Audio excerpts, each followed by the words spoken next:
প্ৰথমতে মই মোৰ ইউটিউব চেনেললৈ সকলোকে স্বাগতম জনাইছো আৰু যদি আপুনি এতিয়ালৈকে মোৰ চেনেলটো সাবস্ক্ৰাইব কৰা নাই অনুগ্ৰহ কৰি মোৰ চেনেলটো সাবস্ক্ৰাইব কৰক আৰু লগতে থকা নটিফিকেশন বেলটো টিপি দিবলৈ নাপাহৰিব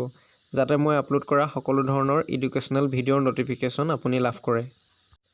আৰু আজি আমি আলোচনা কৰিম ক্লাছ 10ৰ যেটো ত্ৰিকোণমিতিৰ পৰিচয় যেটো চেপ্টাৰ ইন্ট্ৰডাকচন টু ট্ৰিগোনোমেট্ৰি সেই চেপ্টাৰটো আমি আজি আলোচনা কৰিম আৰু এই চেপ্টাৰটো আমি আৰম্ভ কৰাৰ আগতে দুটামান সূত্ৰ আমি মনত ৰাখিব লাগিব আৰু এই সূত্ৰকেইটা হ'ল sin θ = p/h cos θ = b/h tan θ = p/b আৰু আমি ইয়াতে মন কৰিব লাগিব যে ত্ৰিকোণমিতিৰ যিকেইটা সূত্ৰ সেইকেইটা কেৱল সমকোণী ত্ৰিভুজতহে প্ৰযোজ্য হ'ব আমি ত্ৰিকোণমিতি মানে সমকোণী ত্ৰিভুজ হ'ব লাগিব সমকোণী ত্ৰিভুজ মানে যিটো ত্ৰিভুজৰ এটা কোণ সমকোণ মানে যিটো ত্ৰিভুজৰ এটা কোণ 90 ডিগ্ৰী আৰু সেই ত্ৰিভুজটোকে আমি সমকোণী ত্ৰিভুজ বুলি ক'ব পাৰোঁ গতিকে সমকোণী ত্ৰিভুজ হ'বলৈ হ'লে তাৰ এটা কোণ 90 ডিগ্ৰী হ'ব লাগিব আৰু ইয়াত যেটো থিতা বুলি উল্লেখ আছে সেই থিতাটো হ'ল এটা সমকোণী ত্ৰিভুজৰ সূক্ষ্ম কোণ দুটা মানে সমকোণী ত্ৰিভুজ মানে এটা 90 ডিগ্ৰী কোণ থাকিব আৰু 90 ডিগ্ৰীতকৈ দুটা সৰু কোণ থাকিব সেই 90 ডিগ্ৰীতকৈ সৰু কোণ দুটাক আমি সূক্ষ্ম কোণ বুলি ক'ম আৰু তাত আমি ইয়াত থিতাটোৰে বুজাম আৰু এই সূত্ৰকেইটা আমি সহজতে মনত ৰাখিবলৈ এটা আমি টেকনিক খটাব পাৰোঁ যে শিৱ পাৰ্বতী হাজবেণ্ড গতিকে এটো হ'ব sin θ = p/h গতিকে sin θ = p/h সূত্ৰটো আমি মনত ৰাখিবৰ কাৰণে শিৱ পাৰ্বতী হাজবেণ্ড এনে ধৰণে আমি মনত ৰাখিব পাৰোঁ বা cos θ = কলমটো বেয়া হ'ল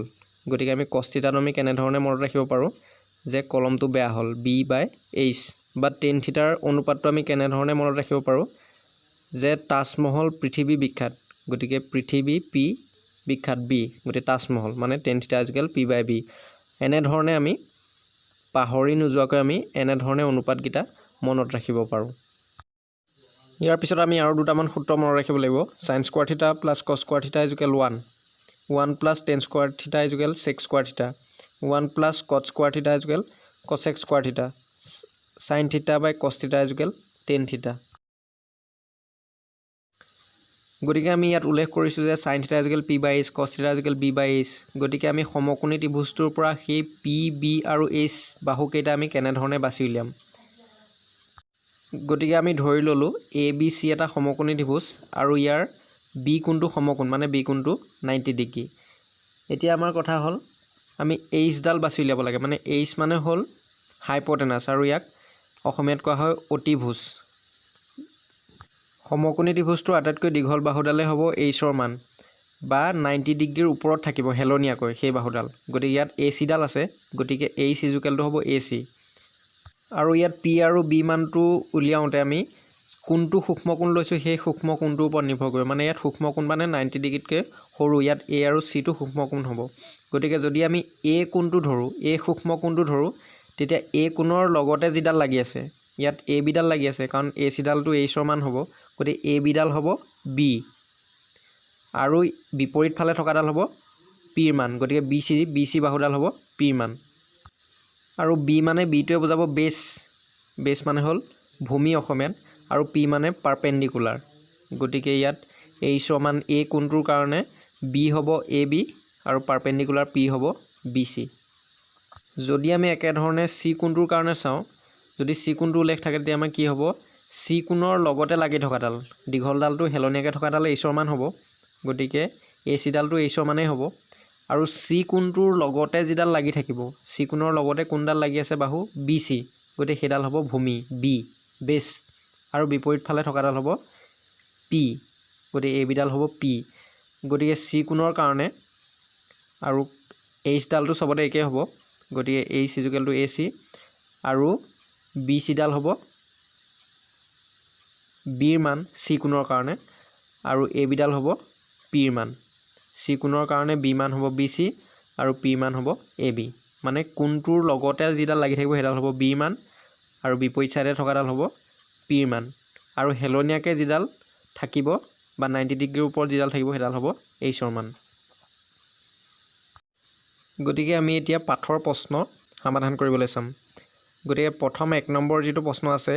ত্ৰিভুজ ABC ত্ৰিভুজৰ b কোণ সমকোণ আৰু AB = 24 cm BC = 7 cm তেতিয়াহ'লে তলত দিয়াবিলাক উলিয়াব দিছে sin a cos a sin c cos c আমাক এইকেইটা উলিয়াব দিছে গতিকে প্ৰথম আমি এটা সমকোণী ত্ৰিভুজ আঁকি ল'ম কাৰণ তাত সমকোণী ত্ৰিভুজ এটা দিয়া আছে গতিকে আৰু b কোণটো সমকোণ মানে b কোণটো আমি 90 ডিগ্ৰী হ'ব গতিকে b কোণটো মাজত হ'ব a b c গতিকে b কোণটো হ'ব সমকোণ আৰু আমাক দিয়া আছে ab = 24 cm গতিকে ab = 24 cm হ'ব আৰু bc = 7 cm দিয়া আছে গতিকে আমি abc এটা সমকোণী ত্ৰিভুজ আঁকি ল'লো আৰু আমাৰ ইয়াত ac মানটো দিয়া নাই গতিকে ac মানটো আমি পাইথাগোৰাছৰ সূত্ৰ প্ৰয়োগ কৰি উলিয়াই ল'ব লাগিব পাইথাগোৰাছৰ সূত্ৰ মানে কৰ্ণ স্কয়াৰ = লম্ব স্কয়াৰ প্লাছ ভূমি স্কয়াৰ ইয়াত কৰ্ণডাল হ'ব ac স্কয়াৰ গতিকে ac square = ab square plus bc square এটো হ'ব পাইথাগোৰাছৰ সূত্ৰ গতিকে ac স্কয়াৰ = ab মানে 24 গতিকে 24 স্কয়াৰ হ'ব ab স্কয়াৰ মানে 24 স্কয়াৰ প্লাছ bc স্কয়াৰ মানে bc মানে 7 গতিকে 7 স্কয়াৰ হ'ব গতিকে আমি 24 স্কয়াৰ মানে 24 দুটা পূৰণ কৰিব লাগে গতিকে 24 স্কয়াৰ মানে হ'ব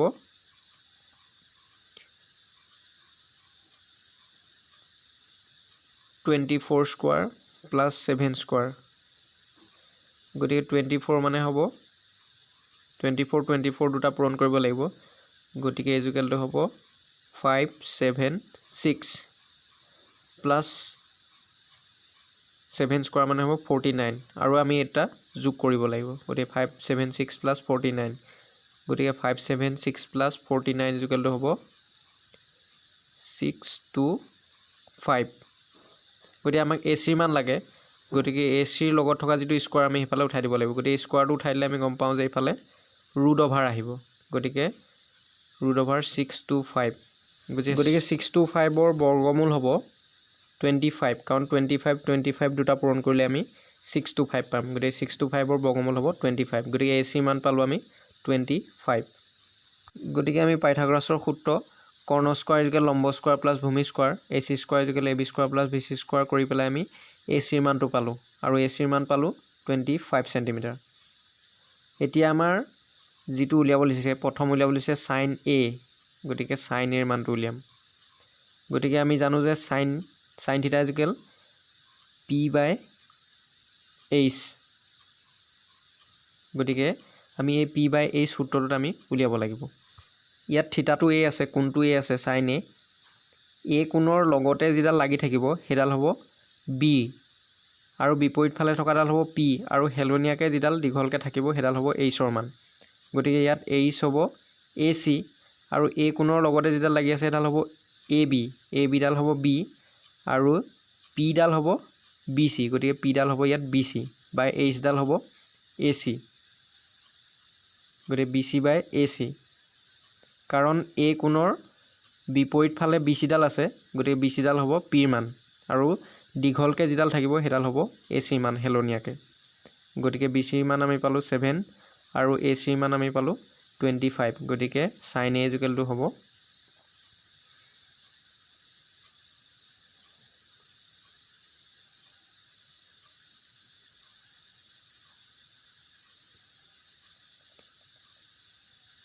ইয়াৰ পিছত আমি উলিয়াব লাগিব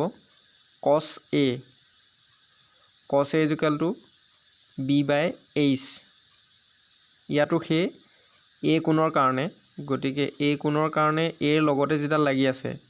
দীঘলকে থকাডাল হেলনিয়াকে থকাডাল h হ'ব আৰু a কোণৰ লগতে কোনডাল লাগি আছে ab গতিকে b টো হ'ব b ডাল হ'ব বেছ ডাল হ'ব ab তাৰ পিছত h টো হেলনিয়াকে থকাডাল গতিকে ac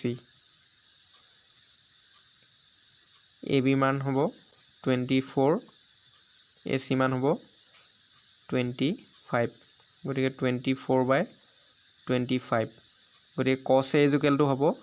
24/25 গতিকে আমি cos a মান পালো cos a = 24/25 একে ধৰণে আমি উলিয়াব লাগে sin c গতিকে আমি c কোণৰ কাৰণে উলিয়াব লাগে sin ৰ মান গতিকে sin θ = আমি সূত্ৰটো পাতি লওঁ p/h আমি জানো যে sin θ = p/h গতিকে c কোণৰ কাৰণে ল'ব লাগে p মানটো গতিকে c কোণৰ লগতে যেডাল লাগি থাকিব হেডাল b মান আৰু বিপৰীত ফালে থকাডাল হ'ব p মান আৰু দীঘলকৈ থকাডাল এইচৰ মান হেলনীয়াকৈ, গতিকে AC ডাল হ'ব এইচৰ মান। আৰু চি কোণৰ বিপৰীত ছাইডে AB ডাল আছে, গতিকে AB বাহুডাল হ'ব পিৰ মান পাৰপেণ্ডিকুলাৰ, গতিকে ডিভাইডেড বাই এইচ মানে AC ইজুকেল হ'ব AB মানে 24 চেণ্টিমিটাৰ ডিভাইডেড বাই AC 25, গতিকে sin C ইজুকেলটো হ'ব 24/25। ইয়াত চেণ্টিমিটাৰটো দুইফালে কটা যাব, গতিকে অনুপাতটো আমি পাম sin C ইজুকেল 24/25। একেধৰণে আমি ইয়াৰ পিছত উলিয়াব লাগে cos C মান। cos C প্ৰথমতে আমি সূত্ৰটো পাতি ল'ব লাগিব, cos থিটা ইজুকেল B/H। ইয়াৰ সূত্ৰটো আছিলে B/H।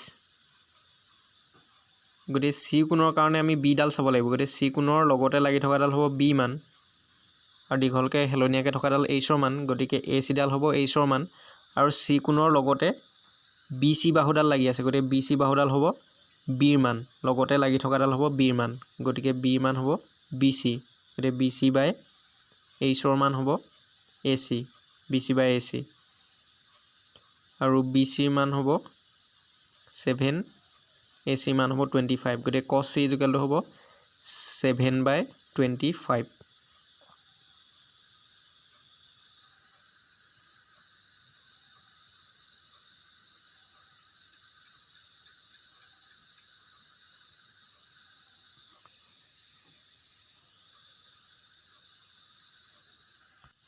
ইয়াৰ পিছত আছে চিত্ৰ 8.13 পৰা 10p - cot r নিৰ্ণয় কৰা। গতিকে আমাক চিত্ৰটো দিয়া আছে, গতিকে আমাক তাৰ পৰা আমি 10p - cot r উলিয়াব লাগে। এই কাষৰ চিত্ৰটোত আমাক PQ মান দিয়া আছে 12 চেণ্টিমিটাৰ, PR মান দিয়া আছে 13 চেণ্টিমিটাৰ আৰু QR মানটো ইয়াত দিয়া নাই, গতিকে আগৰ নিচিনাকৈ আমি QR মানটো পাইথাগোৰাছৰ সূত্ৰ প্ৰয়োগ কৰি QR মানটো উলিয়াই ল'ব লাগিব।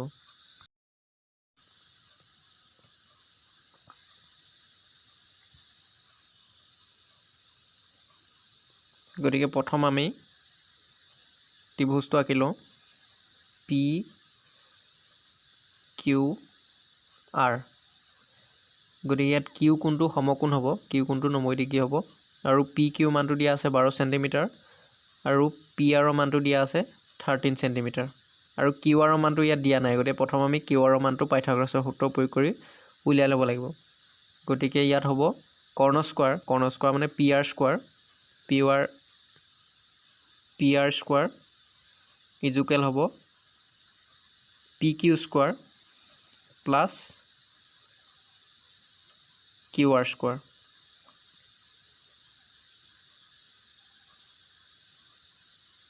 গতিকে ইয়াত PR মানটো হ'ল 13, গতিকে PR স্কোৱাৰ মানে হ'ব 13 square,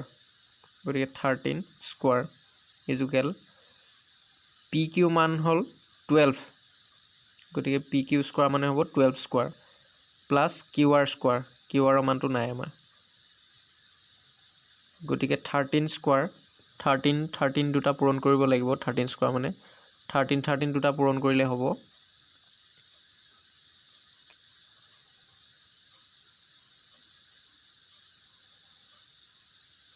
13 square equal 12 square plus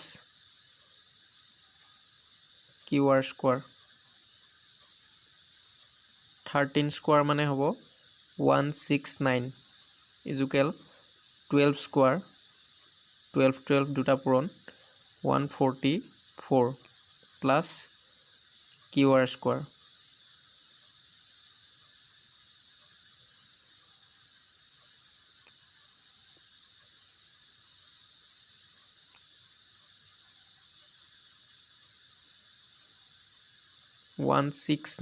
আমাক QR মানটো লাগে, গতিকে QR মানটো ইফালে ৰাখি পেলাই আমি 144টো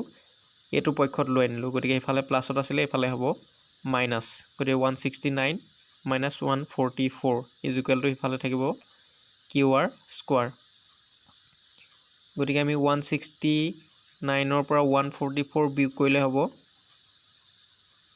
25, গতিকে এফালে থাকিব 25, ইজুকেল টু ইফালে হ'ব Q R square 25 equal to Q R square গতিকে আগৰ আগতে আমি স্কোৱাৰটো উঠাই দিম কাৰণ কিউ আৰৰ মানটো লাগে স্কোৱাৰটো উঠাই দিলে এইফালে হ'ব ৰুট অভাৰ গতিকে root over 25 equal to Q R গতিকে ৰুট 25 মানে হ'ব ৰুটটো উঠাই দিলে আমাৰ হ'ব 5 কাৰণ 5 দুটা পূৰণ কৰিলে আমি 25 পাওঁ গতিকে 25ৰ বৰ্গমূল হ'ব 5 গতিকে কিউ আৰ ইজুকেল টু আমি পাম 5 গতিকে আমি ত্ৰিভুজটোৰ তিনিডাল বাহু আমি পাই গ'লোঁ কিউ আৰৰ মানটো পালোঁ 5 পি কিউ মান দিয়াই আছে আৰু পি আৰৰ মানটো আমাৰ দিয়াই আছে গতিকে কিউ আৰৰ মান আমি পালোঁ 5 চেণ্টিমিটাৰ এতিয়া আমি নিৰ্ণয় কৰিব লাগে 10p মাইনাছ কট আৰ আৰু আমি 10p আৰু কট আৰৰ মানটো এক্সট্ৰাকৈ উলিয়াই আমি দুইটা আমি বিয়োগ কৰি দিম প্ৰথম উলিয়াম এতিয়া আমি 10pৰ মান 10p গতিকে আমি p কোণৰ কাৰণে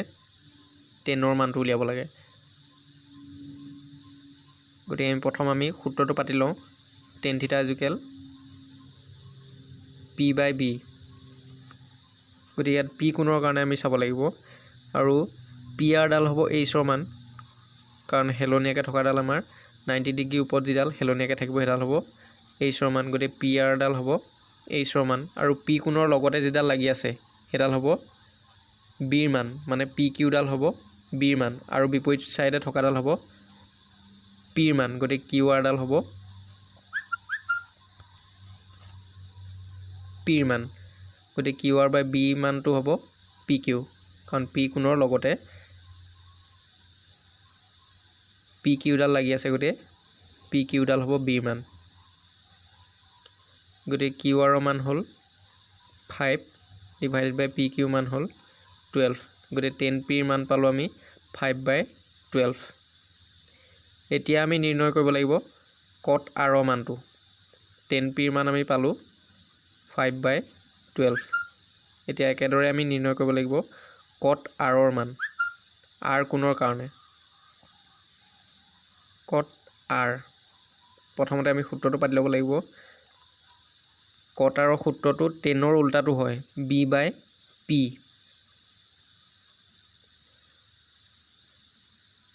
গতিকে হেলনীয়াকৈ থকাডাল হ'ব hৰ মান pr ডাল হ'ব hৰ মান আৰু r কোণটোৰ কাৰণে r কোণৰ লগতে যিডাল লাগি আছে সেইডাল হ'ব b গতিকে r কোণৰ লগতে qr ডাল লাগি আছে গতিকে qr ডাল হ'ব b আৰু বিপৰীত ফালে থকাডাল হ'ব pq ডাল হ'ব p গতিকে r কোণৰ লগতে লাগি আছে qr গতিকে qr ডাল হ'ব b বাই p আছে গতিকে p ডাল হ'ব পাৰপেণ্ডিকুলাৰ ডাল হ'ব pq গতিকে কট r ইজুকেল টু qr বাই pq qr ৰ মানটো পালোঁ আমি 5 ডিভাইডেড বাই pq মান 12 গতিকে আমি কট r ইজুকেল টু পালোঁ 5/12 এতিয়া আমি 10p মাইনাছ কট r নিৰ্ণয় কৰিব পাৰিম কাৰণ আমি 10p আৰু কট r ৰ মানটো আমি পালোঁ 10p মাইনাছ কট r ইজুকেল টু হ'ব 10p ৰ মান পালোঁ আমি 5/12 কট r ৰ মান পালোঁ আমি 5/12 গতিকে দুইটা একে মান পালোঁ গতিকে আমি 5/12ৰ পৰা 5/12 আমি বিয়োগ কৰিলে পাম 0 কাৰণ একেটা মানৰ পৰা আমি একেটা মান বিয়োগ কৰিলে আমি পাম ইজুকেল টু 0 গতিকে 10p মাইনাছ কট r ইজুকেল টু আমি পাম 0